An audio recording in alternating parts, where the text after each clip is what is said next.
आज का जो मेरा टॉपिक है वो है कि जो लोग ब्रह्मचर्य का नाश कर चुके हैं और ब्रह्मचर्य के नाश के कारण उसका जो डाइजेशन सिस्टम है अगर वो कमज़ोर हो गया है, जिसके कारण वो जो कुछ भी भोजन खाता है वो ठीक तरह से डाइजेस्ट नहीं हो पाता है, तो वो क्या ऐसा खाएं, क्या ऐसा करें ताकि उनके शरीर को वो भोजन लगे भी और ठीक तरह से डाइजेस्ट भी हो जाए और उनके शरीर में जो क्षति हुई है उसकी भरपाई भी हो जाए। इसको मैं 3 भागों में बांटती हूँ।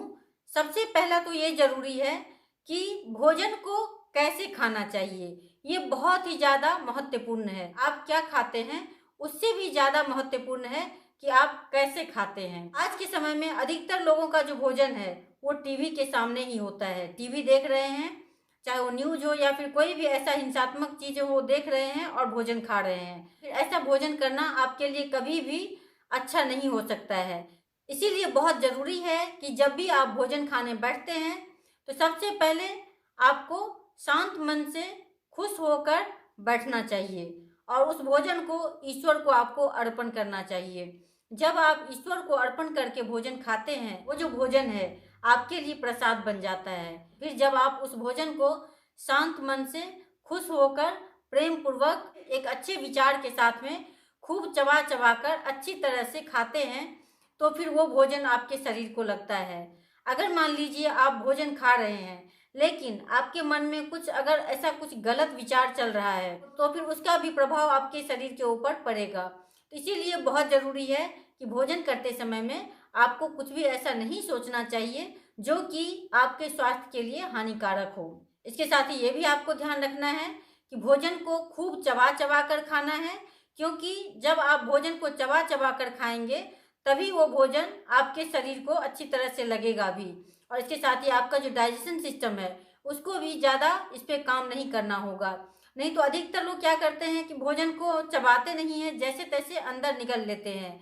फिर इसमें डाइजेशन सिस्टम को बहुत ही ज़्यादा काम करना होता है, जिससे कि हमारी बहुत ही ज़्यादा एनर्जी उसमें चली जाती है। भगवान हमें 32 दांत दिए हैं ताकि हम भोजन को अच्छी तरह से चबा सकें और फिर हम उसे खा सकें। अगर आप भोजन को खूब चबा चबा कर खाते हैं तो इससे कम ही भोजन खाने से आप संतुष्ट हो जाते हैं, आपका पेट भी भर जाता है, मन भी भर जाता है। इसके साथ ही आपका जो शरीर है वो बिल्कुल स्वस्थ रहता है। ये बहुत ही ज़्यादा ध्यान रखने वाली बात थी कि आपको भोजन कैसे खाना चाहिए। दूसरा है कि आपको क्या खाना चाहिए। देखिए, अगर आप ब्रह्मचर्य की रक्षा करना चाहते हैं तो ये बहुत ही ज़्यादा ज़रूरी है कि आपका भोजन का चुनाव भी सही होना चाहिए, क्योंकि भोजन हमारे शरीर के लिए ईंधन का कार्य करती है।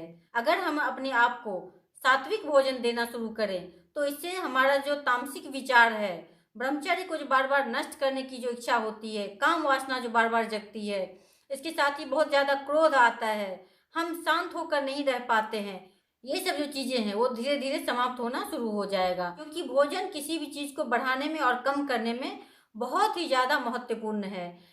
जो लोग तामसिक भोजन खाते हैं उनका विचार भी फिर तामसिक होता चला जाता है, फिर वो अपने आप को रोक नहीं पाते हैं। तो इसीलिए बहुत ज़रूरी है कि आपको सात्विक भोजन खाना चाहिए। अगर आप खा सकते हैं तो सुबह की जो नाश्ता है उसमें आपको फल का सेवन करना चाहिए। आप चाहें तो 3-4 तरह के फल को ले सकते हैं और केवल फल का ही नाश्ता कर सकते हैं, जो कि सीजनल होना चाहिए। जब आप फल खाते हैं तो इससे आपके शरीर में जो कुछ भी नुकसान हुआ है उसकी भरपाई बहुत ही जल्दी होना शुरू हो जाता है। और अगर मान लीजिए आप इतना ज़्यादा खर्च नहीं कर सकते हैं तो भी कोशिश करना है कि कम से कम 1-2 फल डेली खा लें। उसके बाद है जब आप दोपहर का भोजन खाते हैं उस समय में भी आपको भरपूर मात्रा में सलाद खाना चाहिए। सलाद में आप मूली, गाजर, टमाटर, ककड़ी, जो कुछ भी आप सब्जियों में भी कच्चा सब्जी को खा सकते हैं, उन सब से आपको आधा पेट भरना चाहिए। क्योंकि जब हम पका हुआ भोजन को खाते हैं तो उसका जो पोषक तत्व है वो नष्ट हो जाता है। तो इसीलिए बहुत ज़रूरी है कि आप अपने भोजन में 50% आप कच्चे भोजन को शामिल कीजिए, 50% आप पका हुआ भोजन को खाइए। कच्चे भोजन में आप फल, सब्जियां, सलाद, स्प्राउट्स, ड्राई फ्रूट्स, इन सब चीज़ों को आप हर दिन थोड़ा थोड़ा करके शामिल कर सकते हैं। तो ये सबसे बेस्ट है, इससे आपका जो शरीर है वो भी स्वस्थ रहेगा। इसके साथ ही आपको ये भी ध्यान रखना है कि बाहर का जो पैकेट बंद भोजन आता है उसको आपको नहीं खाना है, क्योंकि उस भोजन में कुछ होता ही नहीं है। जिस भोजन में लाइफ नहीं है उस भोजन को खाकर आपका शरीर बीमार ही होता है। इसीलिए अगर आप चाहते हैं कि ब्रह्मचर्य की रक्षा करें तो बहुत ज़रूरी है कि आप सात्विक भोजन को अपनाएं और प्लांट से जो कुछ भी आता है उसको तो आप ज़्यादा से ज़्यादा खाएं। तो ये सबसे बेस्ट है, क्योंकि कच्चे भोजन को जब हम खाते हैं तो इससे हमें न्यूट्रिशंस भरपूर मात्रा में मिलती है, और जब हम उसे पका देते हैं तो फिर उसका जो पोषक तत्व है वो हमें मिल नहीं पाता है, जिसके कारण वो हमारे शरीर के लिए उतना फायदेमंद नहीं होता है। तो इसीलिए 50% कच्चा भोजन खाना है और 50% आपको पका हुआ भोजन खाना है। सेम आपको रात के भोजन के लिए भी करना है, यानी कि आधा पेट आपका सलाद से भरना चाहिए और आधा पेट आप जो कुछ भी खाना चाहते हैं, दाल चावल रोटी सब्जी, उन सब चीज़ों को आप खा सकते हैं।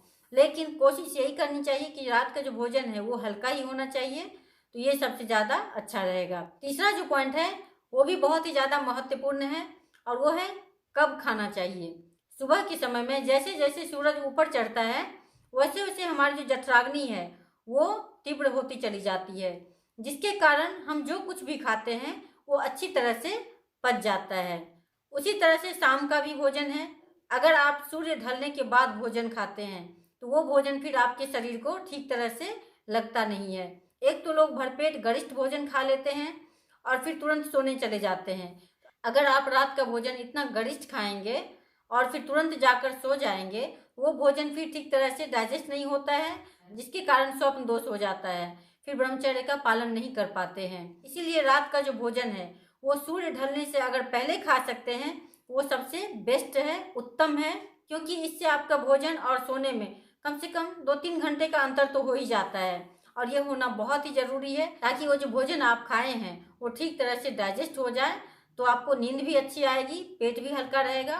क्योंकि सूर्य ढलने के बाद आपकी जो जठराग्नि है वो मंद पड़ जाती है, और जब आप मंद जठराग्नि में भोजन डालेंगे तो फिर पचेगा कैसे। अगर मान लीजिए कोई व्यक्ति बहुत ही ज़्यादा गरम गरम भोजन खा लेता है, बहुत ज़्यादा चाय कॉफ़ी का सेवन करता है, बहुत तला भुना खाता है, मिर्च मसाला खाता है, नमक खाता है, खटाई खा लेता है, मिठाई खाता है, तो फिर उसी व्यक्ति को बहुत ही ज़्यादा स्वप्न दोष होने का भी प्रॉब्लम हो सकता है। इसीलिए अपने भोजन का ध्यान रखना बहुत ही ज़्यादा ज़रूरी है, कैसे खाना चाहिए, क्या खाना चाहिए और कब खाना चाहिए। अगर आपने इसका ध्यान रख लिया तो फिर देखिए कि आपके शरीर में चाहे कितनी भी बड़ी प्रॉब्लम क्यों ना हो, वो धीरे धीरे ठीक होती चली जाएगी।